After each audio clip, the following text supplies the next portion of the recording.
오늘 아침 뉴스 연구소. 오늘 아침 뉴스의 맥을 짚어드리는 시간 뉴스연구소. 오늘도 두 분의 연구위원 나오셨어요. CBS 김광일 기자, 뉴스톱 김준일 대표, 어서 오십시오. 안녕하세요. 예, 첫 뉴스 어디로 갈까요? 급물살 타는 고발사주 의혹 수사. 어제 하루 동안도 아주 빠르게 돌아갔습니다. 예. 윤석열 총장 재임식이 검찰이 여권 인사 고발을 야당에 사주했다는 의혹인데요. 일단 공수처 수사 속도가 빨라지고 있습니다. 어제 김웅 의원 사무실 압수수색을 마쳤거든요. 네. 지난번에 국민의힘 의원들이 막아서면서 중단됐었는데 이번엔 3시간 만에 조용히 끝났습니다. 문제가 됐던 보좌진 컴퓨터는 김 의원이 쓰지 않았던 것으로 확인해서 압수하지는 않았답니다. 예. 그리고 어제 제보자 조성은 씨가 어제 뉴스에서 공개했던 게 있잖아요. 예. 김웅 의원한테 고발장 받을 때 같이 적혀 있었다는 손준성 보냄이라는 그 손준성 그 텔레그램 계정이 확인해 보니까 실제로 손준성 검사였다는 거. 그러니까 이게 의심이 처음에 나왔던 건 뭐냐면 다른 사람이 손준성이라는 이름으로 텔레그램을 가입한 다음에 보내도 그렇게 뜨지 않느냐. 그랬을 가능성도 한 줄기로 제기가 됐었는데 그 부분이 확인이 된 거예요. 그 손준성이 그 손준성인 걸로. 예, 그거를 공수처도 지금 이제 파악을 하게 돼서 됐거든요. 그리고 손준성 검사가 또 텔레그램 계정까지 탈퇴를 한 걸로 어제 우리가 좀 파악이 됐죠. 예. 이게 지금 증거인멸 정황으로 좀 볼 수가 있거든요. 수사에 명분이 더 쌓였습니다. 공수처에서 이 부분을 밝힌 거죠. 이 예. 부분이 확인이 됐고 그 손준성이 이 손준성으로 확인이 됐고 게다가 증거인멸의 우려까지 있어서 빠른 압수수색, 수사 진행이 된 거다. 그래서 주요 피의자나 참고인 소환 시기를 더 앞당길 수 있지 않느냐 이런 관측도 나오고 있습니다. 예. 반면에 윤석열 후보 측의 공세는 더 거세졌습니다. 예. 조성은 씨와 박지원 국정원장 그리고 이제 성명불상자라고 해서 이름을 알 수 없는 사람이 이들의 만찬에 동석했다면서 총 3명을 공수처에 고발했습니다. 정치 공작 허위 폭로로 선거에 개입했다는 주장입니다. 김준일 대표. 예. 돌아가는 상황 굉장히 급물살을 타고 있어요.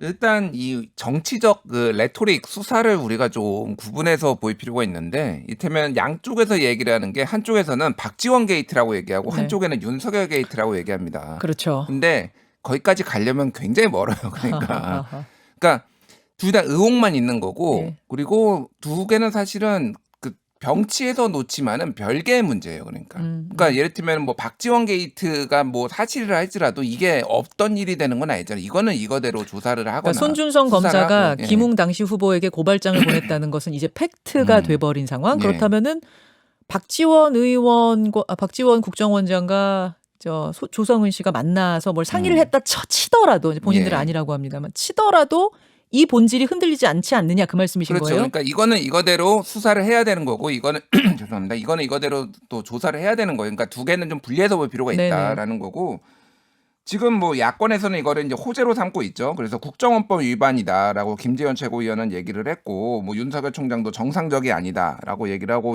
민주당에서는 이거를 뭐 정권 차원의 음모라고 하는 이런 거는 말이 안 된다라고 얘기를 하고 있는데 이게 좀 미묘하게 지금 이게 상황이 돌아가고 있어요. 그러니까 지금 어저께 최재형 후보가 그 홍준표 유승민 후보 보고 배신자라고 얘기를 했거든요. 배신자라고 얘기를 했어요. 그러니까 유승민 후보는 정권을 배신을 했고 홍준표 후보도 이게 배신행 거 지금 이 상황에서 윤석열 후보를 공격하는 거는 배신행위다 이렇게 얘기를 해요. 그러니까 이게 미묘하게 그러니까 또 야권 후보들끼리 약간 이 연대가 지금 이루어지고 있으니까 윤석열 최재형 연대가 지금 살짝 이루어지는 느낌이에요. 그러니까 이게 앞으로 또 대권에 이 경선에 어떤 영향을 미칠지 그러니까 이게 장기적으로 단일화가 될지 왜냐하면 최재형 후보가 예상보다 뜨지 않고 있기 때문에 네. 그런 것까지 지금 뭐 관측이 나오고 있는 상황이죠. 여야 대립도 있는 거고 야권 안에서 후보들 간의 대립도 있는 거고 굉장히 복잡한 양상으로 돌아가네요. 정치권의 이런 여의도 이슈가 이렇게 돌아가는 한편에 또 서초동에서 법조 이슈가 돌아가고 있습니다. 그러니까 윤석열 캠프에서 네. 박지원 원장 등을 공수처에 고발했다고 방금 말씀드렸는데 고발했어요. 예, 거기에 맞서서 또 열린민주당 최강욱 대표 등이 윤석열, 손준성, 김웅 이제 등등을 대검에 고발했거든요. 여기에 또 조성은 씨, 제보자 조성은 씨도 윤석열, 김웅 등을 조만간 고발할 거라고 합니다. 대선을 앞두고 이런 수사기관들이 다시 또 어떤 칼춤을 추게 되는 모습을 우리가 봐야 할 것 같습니다. 이 와중에 지금 홍준표 후보도 좀 부상된 게 눈에 띄는데요. 그 13일 어제죠. 한국사회여론연구소가 TBS 의뢰로 지난 12일에서 11일 이틀간 18세 이상 1,004명을 대상으로 대선 후보 적합도를 조사를 했는데요. 네네. 눈에 띄는 게 야권 후보 그 적합도에서 홍준표 28.7, 윤석열 28.1. 그래서 홍준표 후보가 앞섰습니다. 네. 뭐 몇 개 그동안 있었는데 그 있었죠. 트렌드를 확인하는 거고 재밌는 게 윤석열 저기 여권이에요. 여권. 예. 여권 같은 경우에도 이재명 28.7, 이낙연 25.1. 그래서 거의 붙었습니다. 예, 그래서 이게 지금 이낙연 후보가 굉장히 상승세예요. 지금 전체적으로. 주말에 그 여러 번 투표에서는 권리당원들도 뭐 그 지역 투표에서는 그렇게 차이가 많이 좁혀지진 않은 것 같은데 여론조사 추이는 좀 달라졌어요. 그런데 예전에 보면 이재명 지사가 그 뭐 충청권에서는 한 55% 얻었지만은 지금은 51%로 지금 됐고 그 25% 정도 얻었다가 31%까지 해서 약간 많이 좁혀졌거든요. 그러니까 20% 포인트 차로. 그러면 사퇴가 예. 의원직 사퇴라는 그 승부수가 좀 통한 면이 있다 이렇게 보시는 어느 거예요? 정도 통하고 이재명 네. 지사에 대한 약간 뭐 안 좋은 소문들 지금 이를테면은 뭐 예전에 성남시장 시절의 재개발 관련해서 지금 야권에서 총공격을 하고 있거든요. 그런 네. 것들이 어느 정도 영향을 미친 것 같아요 지금. 알겠습니다. 그런가 하면은 지금 저 국민의힘에서는 1차 컷오프 투표가 시작이 됐잖아요. 예. 여기서도 8명을 걸러내는 투표 지금 한창 진행 중입니다. 어떤 결과가 나올지 이것도 주목을 해봐야 하고요. 그 윤석열 캠프에서는 박지원 국정원장과 조성은 씨의 만남에 주목을 하고 있는데 보도 직전의 만남. 그 만남에 동석자가 있다는 주장을 또 어제 내놓고 실제로 고발도 성명불상에 동석자 한 명을 넣어서 고발을 했습니다. 이 얘기도 좀 듣고 싶어서요. 어떤 의미인지 얼마나 파악하고 계시는 건지. 이상일 전 의원 저희가 초대를 해서 지금 밖에 기다리고 계세요. 네, 직접 좀 들어보도록 하죠. 두 번째 뉴스 갑니다. 너도 나도 사퇴. 이것도 정치권 얘기네요. 그렇습니다. 어제 유독 사퇴 소식이 많이 들려왔는데요. 먼저 더불어민주당 대선 경선판에서 정세균 후보가 후보직을 사퇴했습니다. 정세균 후보는 국회의장, 국무총리 출신으로 경쟁 후보 중 최고 스펙을 자랑했고요. 친화력도 아주 탁월해서 기대를 모았었습니다. 실제로 대선 출마 전에도 저희가 이제 민주당 의원들을 만나면 본인들이 이제 힘들 때 정세균 대표님이 많이 도와줘서 여기까지 왔다. 그걸 갚아야 된다. 그래서 정세균 후보 도울 거다. 이렇게 말하는 의원들이 되게 많았었거든요. 그 말했던 후보 의원들이 다크 캠프로 갔습니까? 일부는 갔고 일부는 가지 않았습니다. 예. 결국에 인지도가 뜨지 않으면서 누적 지지율 4.27% 그러니까 4위를 기록하다가 결국 물러나게 됐습니다. 사실은 빅3였잖아요. 예. 빅3였는데 최근 투표함 열어보면서 추미애 후보한테 이 3위 자리를 내준 것, 이게 심적으로 큰 타격이 되지 않았나 싶어요. 그냥 밀린 게 아니라 지난 주말에는 이제 추미애 후보가 11%까지 올라갔는데 정세균 후보 4%에 머무르면서 격차가 많이 벌어졌어요. 물론 거기에, 지역이 이제 대구 경북이란 점도 있긴 합니다만은. 예, 거기에 아니요. 그 대구 경북뿐만 아니라 2차 선거인단까지 포함한 게 선거인단 거에서도. 벌어져서 예. 정세균 후보 본인도 많이 충격을 받았고 캠프에서도 이거 이렇게 우리가 계속 갈 수 있는 거 맞냐? 중간에 멈춰야 되는 거 아니냐라는 그 요구들이 많이 들어갔다고 합니다. 그래요. 그런가 하면 국민의힘 윤희숙 의원 사표도 어제 처리가 됐는데요. 아버지 땅 투기 의혹이 불거지면서 의원직 사퇴를 앞서 선언했었죠. 어제 국회 본회의에서 무기명 투표를 치른 결과 제적 223명 중에서 찬성 188명으로 의결이 됐습니다. 네. 서울 서초갑 지역구는 내년 대선 때 같이 보궐선거를 치릅니다. 예. 한편 더불어민주당 이낙연 경선 후보도 어떤 배수의 진을 치기 위해 의원직 사퇴를 선언했었는데요. 민주당 지도부가 만류하고 있고 어제 본회의에는 상정되지 않았습니다. 그래서 아직 이낙연 후보는 방은 뺐지만 예. 의원직 사퇴가 처리되지 않은 거예요. 그렇습니다. 아직은 의원인 거예요. 그렇죠? 자, 하나하나 보죠. 김준일 대표. 예. 정세균 후보 사퇴 소식이 나오면서 기자들이 가장 주목했던 건 이분이 그냥 사퇴를 하냐 아니면 누구를 지지하면서 사퇴를 하냐 이거 네. 아니었어요? 그래서 민주당을 지지하고 사퇴를 했습니다.